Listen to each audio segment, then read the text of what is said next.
So what rate of return should you be using in your financial planning, your retirement planning? And by the way, how do you know what's the right number? Because you don't want to be off on that, do you?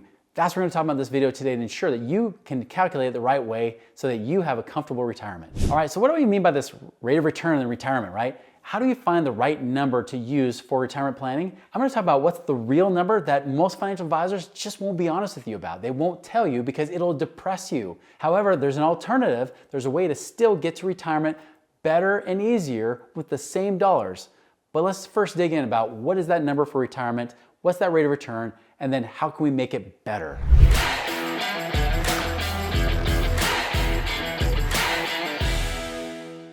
All right, so first and foremost, when you're calculating these numbers, if you're trying to use your retirement calculator, whatever you use, I tell a lot of people, often I use calculator.net. They got various calculators you can use there, including retirement calculators. People say, well, what's the rate of return I use? Well, it depends on where you're invested. For example, if you've just got your money in CDs, you might be putting in 3%. And then on top of that, you got to make sure you put in taxes too, because you're going to tax that money. Now, maybe you're not in CDs. Maybe you've got some IRAs. Maybe you got some annuities or something like that. Maybe they're more guaranteed type stuff. Maybe you're later in life, so you want to move to bonds or something like that. You might only be looking at a 3 to 4% type of income on that as well as a rate of return. So just know that the numbers just depend on where you're invested. Now, let's just say you're in the stock market, right? This is the one that's always debated. What's the stock market return you put in there? Because so many people say, oh, you make 10, 12% stock market. Even, financial pundits like Dave Ramsey will tell you, you can throw it, you can just put your money in the market and make 12% every year. First and foremost, one, the market has never averaged 12% a year long term, ever. Two, most mutual funds that you're invested in don't even get market returns. This is why so many more people are starting to buy the S&P 500 instead of even worrying about buying these other mutual funds that are out there, because the S&P 500 has actually outdone what financial advisors and money managers have been doing for years, right? So over 90% of those funds don't even make that kind of return. But here's the real thing is, what's the real rate of return of the S&P 500? If you're going to use the stock market as a measure. Again, so many people tell you, oh, put in 10% or so, right?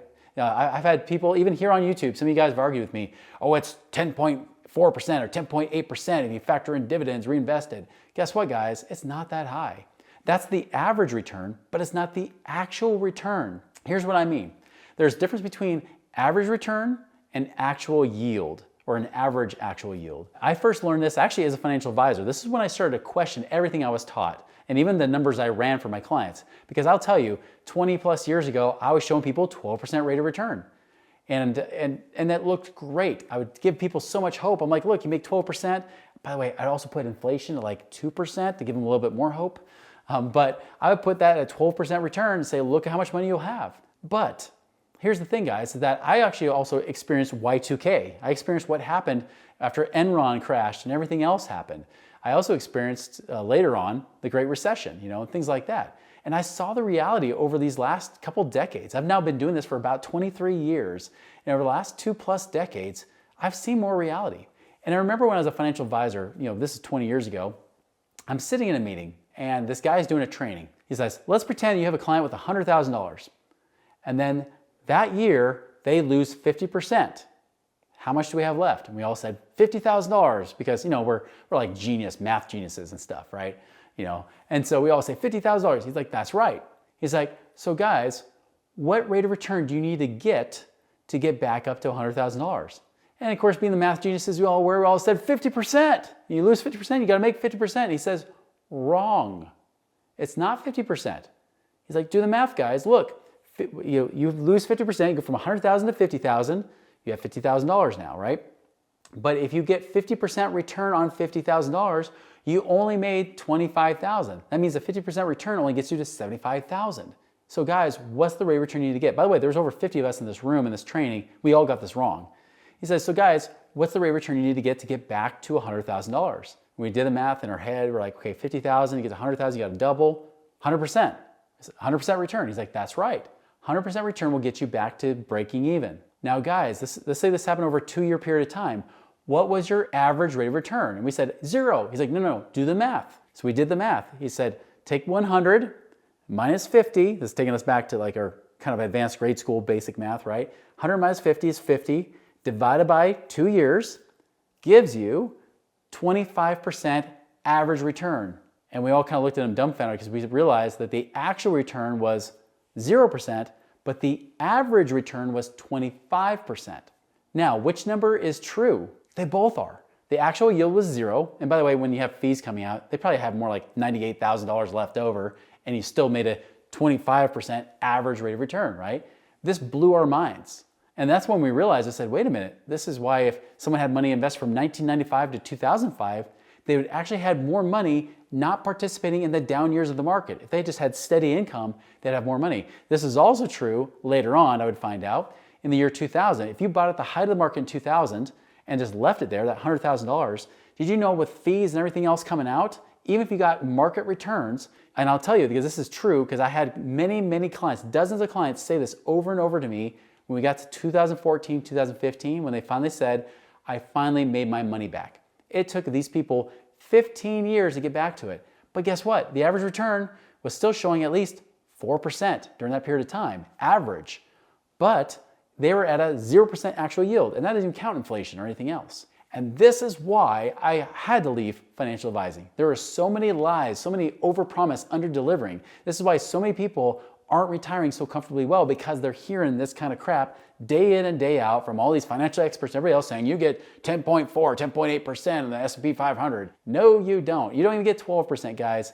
The actual average return of the S&P 500, and this is one of the best periods of time for the last 30 years that we've seen for a long time. I've been tracking this for decades now. For a long time, it's like 8.4%, almost 8.5% average actual yield. Even though people are saying it's 12 or 11 or 12%, it's actually closer to 8.5%.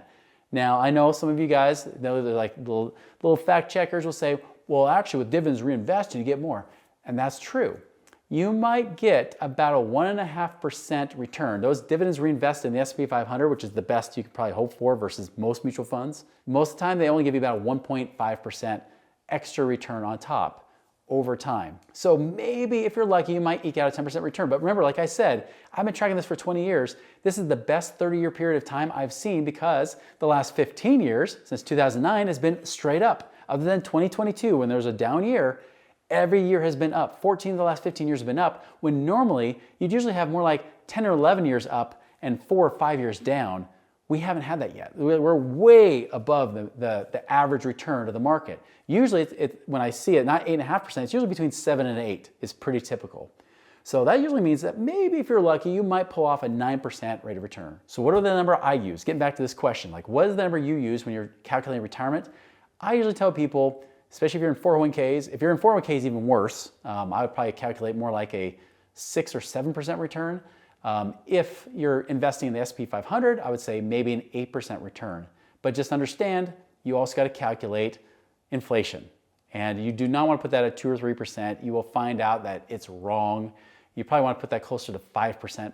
And that's probably being conservative. It's probably higher than that. It's already been proven by places like Shadow Stats, where they found out that the real inflation rate's actually been more like 7 to 9% per year for the last 30 years or so, 40 years. But again, you know, if you want to be conservative here a little bit, you can put 5% inflation, and then you'll realize, oh crap, I may not have enough. And that's what's probably going to end up happening. This is why I left financial advising, because when I started putting in real rates of inflation, even if it's lower than what I knew the real rate was, and then I put in real rates of return for the market, you start to realize you got to save a lot more money. Sorry, Dave Ramsey, saving $100 a month for 40 years did not make you a millionaire. In fact, in reality, you're likely to become a $300,000 or $400,000-aire, not a millionaire with that $100 a month over 40 years. And really, let's be honest, what's $300,000 or $400,000 going to be worth in 40 years? Probably closer to like tens of thousands in today's dollars. So it's not going to be that sexy or exciting. So again, don't listen to those pundits out there. Do something that's actually a real rate of return if you're going to calculate that. So here's another thing too. They always talk about the 4% rule. You can live on 4%. That rule has been debunked. It's not even a rule, by the way. It was actually a calculation done between 1926 and 1976 for that 50-year period, which is, by the way, about the time when gold was the US standard, was the dollar standard. We're taking off the gold standard. Inflation has been higher. This is why I tell people, don't use that 4% rule anymore. 3% is more conservative if you're retiring in your 60s or 70s. If you're in your 70s, maybe you can do a little bit higher. Maybe you can do 4% if you're in your 70s. But 3% if you're in your 50s or 60s. If you're in your 30s or 40s saying, I'm going to be financially independent, retire early, 2% is your rule. If you're using retirement plans like IRAs, 401ks, mutual funds, things like that, you should go on a 2% rule. versus those that are older at retirement age, close to 3% rule is more likely. That's the number that's actually been proven nowadays to actually be more accurate. Now, the real question is, how do you earn more with less, right? How do you actually get money to work harder for you this way? Now, you could live on that 3%. Like I had a client that literally had $1 million, was told by his financial advisor he can live on $30,000 a year. And then after taxes, he's really living on maybe $2,000 a month with that $1 million. But when he started to look around for like different things on podcasts, he found our podcast channel. We have the Money Ripples podcast channel. By the way, subscribe to that too. He actually listened to that podcast and then he realized like, oh, I can do alternative investments, more like Main Street investing versus all the Wall Street investing that's high risk and mediocre returns. I can do things where I have real estate backed assets instead.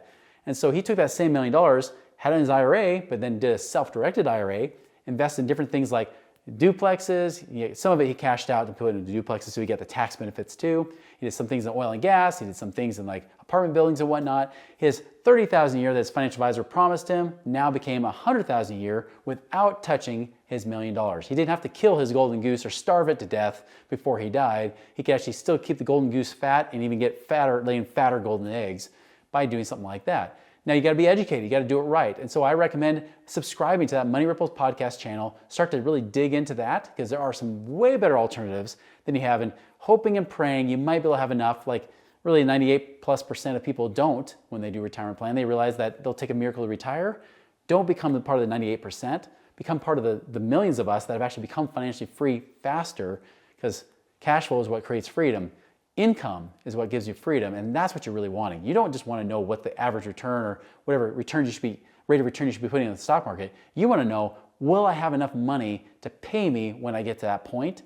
That's why you should be subscribing to that podcast right now. So go check that out today.